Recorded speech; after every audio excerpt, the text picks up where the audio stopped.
diselenggarakan oleh MPW Ikatan Cendekiawan Muslim se-Indonesia yang bertepatan pada Selasa 9 Januari 2024. Karena Dr. Ismail Ramadan, sampai antusiasnya nih, soalnya ini acara yang boleh kita bilang ya ditunggu-tunggu dan menghadirkan pemateri-pemateri dari pusat. Aceh, Pemuda ISMI Aceh, Kanda Dr. Muhammad Yasar, beserta pengurus yang dan rombongan yang hadir pada hari ini, ya, ada dari pengurus MPP, dan independen ya, dan ada Prof. Antoni, ada Sa. Terima kasih sekali nih kamu bersama kami di sini yang memberi makna luar biasa terhadap acara kita hari ini. Kami surprise juga ini kedatangan dua narasumber top. Ya, nanti kalau iseng-iseng boleh cek di Google, ini bukan orang-orang sembarangan sama kita.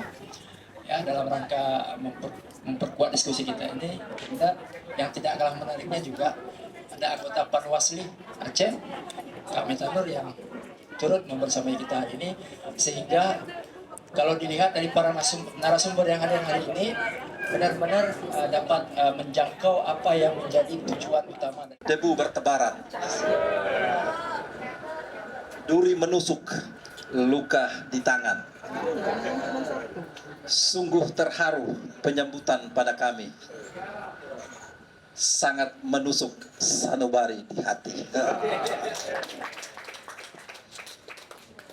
Kalau menyuarakan kebenaran itu memang siap menerima segala konsekuensi.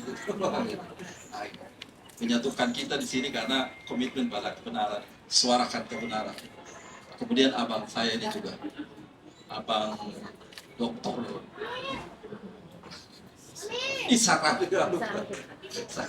beliau ini kalau ada bukunya tentang catatan hitam para presiden Republik Indonesia, bestseller ini.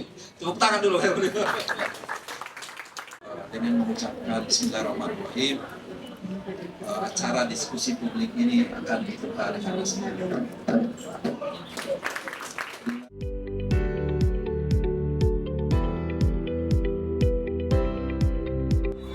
Jadi sebuah peradaban manusia ada selama ada akhlaknya. Sampai-sampai Khalid Meshli, seorang filosof Itali, mengatakan yang unik. Dia mengatakan bahwa barang siapapun yang ingin berkuasa, jangan malu-malu, lakukan apapun. Dan hari ini kita melihat bahwa orang rela untuk sikut dirikan untuk mendapatkan kekuasaan. Sehingga benar kata Khalid Meshli ini bahwa jangan malu-malu.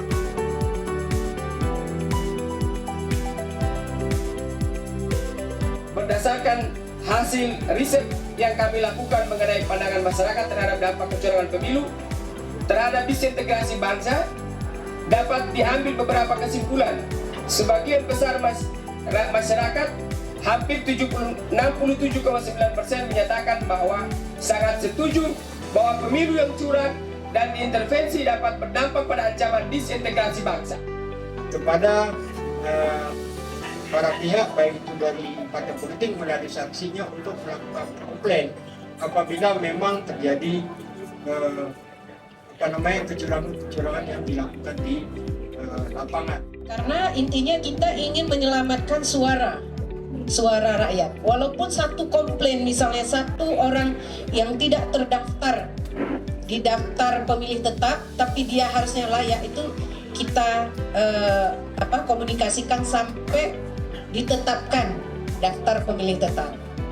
Tidak bisa lain adalah kalau itu harus jujur dan adil. Kalau tidak jujur dan tidak adil, maka tidak ada yang berintegritas dan tidak ada yang berkualitas. KPU tidak bertanggung jawab kepada presiden, dia bertanggung jawab kepada rakyat melalui DPR. Apakah tidak bisa dicurangi pemilu ini? Kita mau pemilu yang begini, menuju pemilu berintegritas dan berkualitas. Kita mau yang ini. Ya, trilogi jalan baru membangun Indonesia. Artinya jalan-jalan lama ini sudah terkenal basah. Kita memerlukan jalan baru.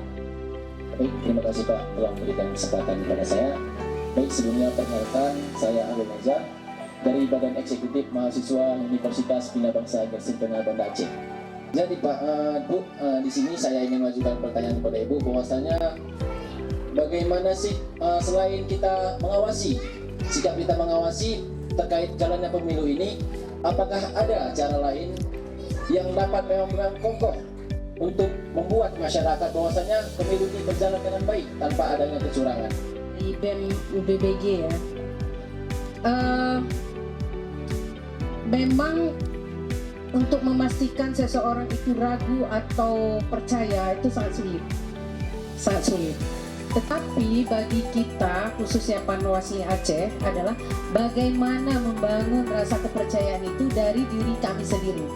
Sebagai Wakil Menteri P3 BEM USK, pertanyaan saya itu ke semua narasumber.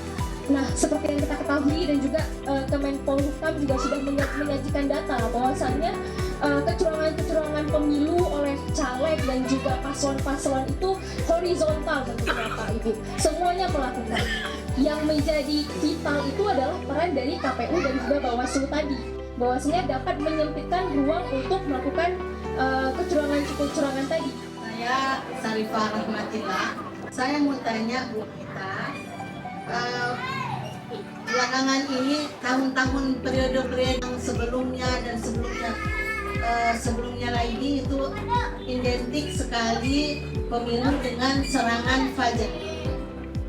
Nah, pertanyaan saya, kalau hari ini saya tahu ada serangan fajar yang luar biasa, kita bisa tunjukkan siapa orangnya.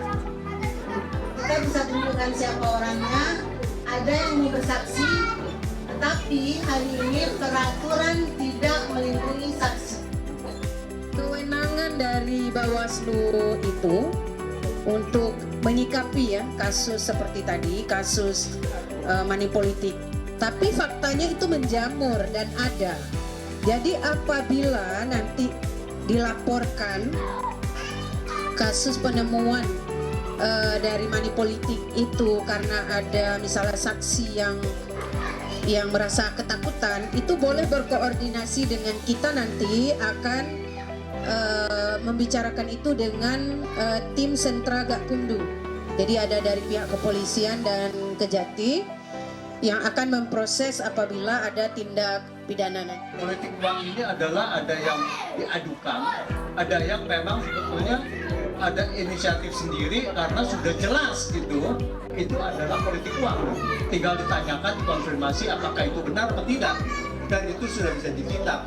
Makanya salah satu adalah kalau memang tidak mau bersaksi atau seandainya itu lalu diviralkan melalui yang tadi video, kalau ada video lalu diviralkan, dan Bawaslu harusnya proaktif untuk menindak itu gitu. Masalah buzzer ini fenomena dunia ya, bukan cuma di Indonesia.